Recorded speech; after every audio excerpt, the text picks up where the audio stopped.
अजिंक्य नाईक यांची नुकतीच मुंबई क्रिकेट असोसिएशनच्या अध्यक्षपदी बिनविरोध निवड झाली आहे।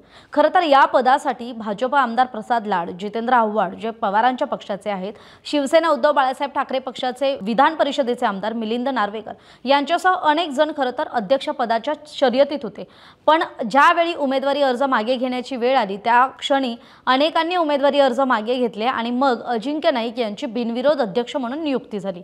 पण आता हे अजिंक्य नाईक नेमके कोण आहेत ज्यांच्याकडे पुन्हा एकदा मुंबई क्रिकेटची धुरा सोपवण्यात आली तेही सांगते। मुंबई क्रिकेट असोसिएशनच्या अध्यक्षपदी असताना अमोल काळेंचं निधन झालं आणि मग त्यानंतर अजिंक्य नाईक हे अध्यक्ष झाले होते। नाईक यांनी वयाच्या 38व्या वर्षी अध्यक्ष होण्याचा बहुमान मिळवला होता। त्यावेळी नाईकांनी संजय नाईक यांचा पराभव करत विजय मिळवला होता आणि त्यापूर्वी त्यांनी संस्थेचं सचिव म्हणूनही काम पाहिलंय। अजिंक्य नाईक यांच्या जर पर्सनल लाईफ बद्दल किंवा त्यांचे जर सगळं शिक्षण सांगायचं झालं तर ते मुंबईत झाले। मुंबईतल्या दादरच्या राजा शिवाजी विद्यालयात त्यांचं शालेय शिक्षण झालंय। त्यानंतर त्यांनी पदवीचं शिक्षण डीजी रुपारेल कॉलेजमधून घेतलं तर मुंबई विद्यापीठातून त्यांनी MBA पूर्ण केलं। आता अजिंक्य नाईक यांची MCAतली कारकीर्द सांगायची झाली तर ते आधी कार्यकारिणी सदस्य राहिलेत, मग सचिव राहिलेत आणि मग त्यांनी मुंबई क्रिकेट असोसिएशनचं अध्यक्षपद घेतलंय।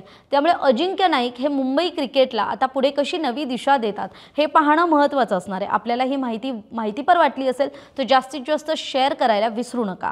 धन्यवाद।